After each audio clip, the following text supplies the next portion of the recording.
Para sa inyo po. Thank you. Ma'am, papirma na lang po dito. Sige po, ma'am. Salamat. Malalaman na natin kung sino yung may-ari ng van.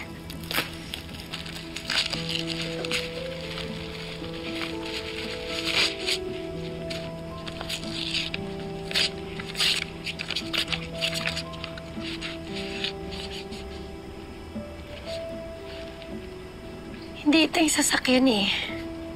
Pero same ng plate number. Ate, oh. May note si Colonel Sarabia. Felma, Andrea, isa sa mga biktima ng fake cloning itong totoong may-ari ng plaka. Malinis yung record niya.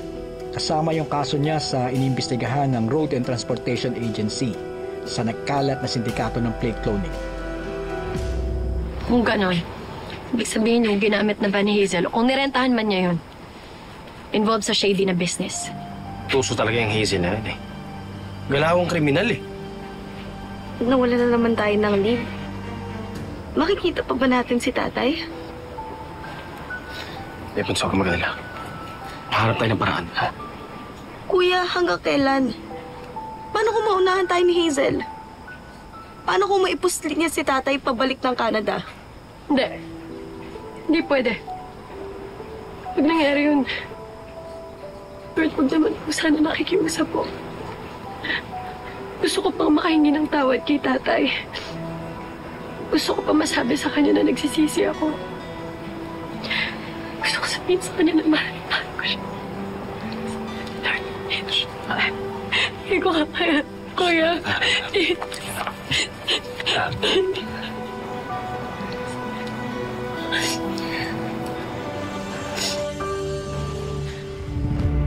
Bakit kayo walang sinabi? Bakit kayo walang sinagot yung tanong ko? Dahil ang gusto ko, tingnan mo ko. Ako muna, Manuel. Ako lang. Ako nandito sa harapan mo. Gusto ko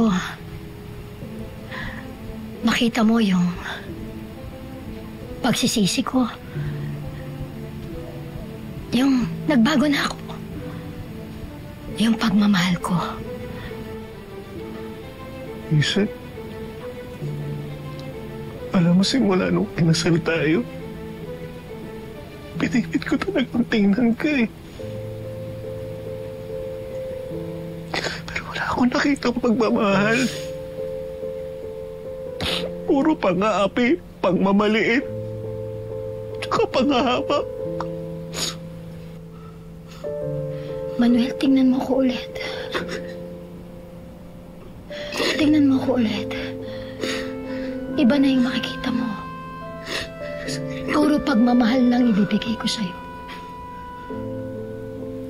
Hazel, hindi ko na makikita yun. Bakit? Dahil ba kay Felma? Oo.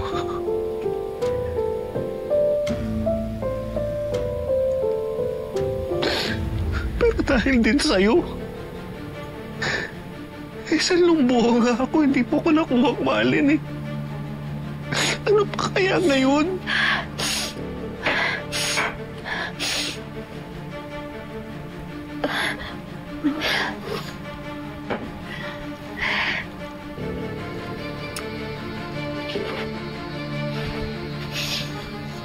Naman, wala na ba akong karapatang magbago?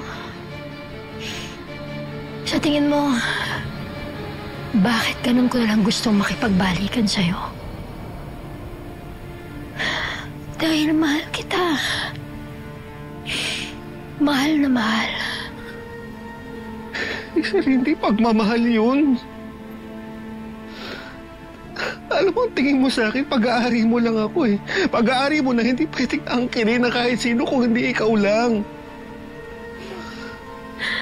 Manuel, hindi totoo yan. Hindi totoo yan. Hazel, yun ang totoo. Sige, pakawalan mo na ako. Alam ko yung ginagawa mo. Gusto mo akong galitin? Gusto mo naman ba siyang dating Hazel? Manuel, hindi mangyayari yun. Kahit araw-araw ka pang magalit sa akin, sigawan mo ko araw-araw. Tatanggapin ko. Tatanggapin ko, Manuel. Kasi mahal kita. Mahal na mahal. Mahal na mahal kita, Manuel. Pwede ba tama na? Tama na. Ako mo na. Hindi na talaga kasi ako naniniwala sa'yo eh. So, hindi talaga kita mahal na. Kung sa totoo lang, sinubukan ko talagang mahalin ka eh. Kaso,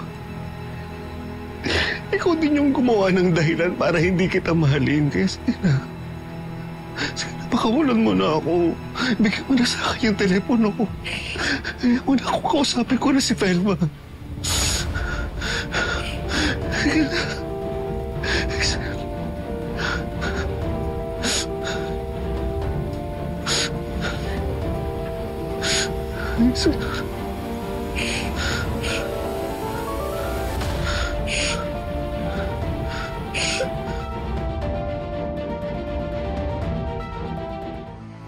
Wala sa akin ang cellphone mo. Pati na rin ang wheelchair mo. Na kay Felma. Pero huwag ka mag-alala. Pagdalaw nila dito next week, pinapadala ko sa kanila. Next week, Manuel. Oo. I'm willing to sacrifice for you. Hindi, Hazel. Ayoko na ng next week. Gusto ko na makakusap si Felma ngayon. Sige na. Sige na, akin na yung phone mo.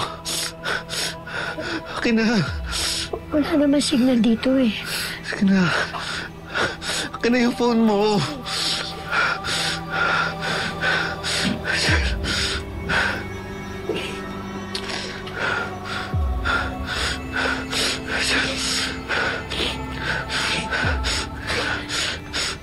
Manuel. Manuel, hindi mo pa kaya. Sige na. Manuel, wala nga signal dito eh. Dalhin mo ako sa labas. Manuel, hindi mo pa kaya. Hindi mo pa kaya, Manuel. Manuel, magpatigas ang ulo mo. Manuel! Manuel, tinan mo. Hindi mo pa kaya. Manuel, hindi. Diyan ka lang. Di ba? Manuel!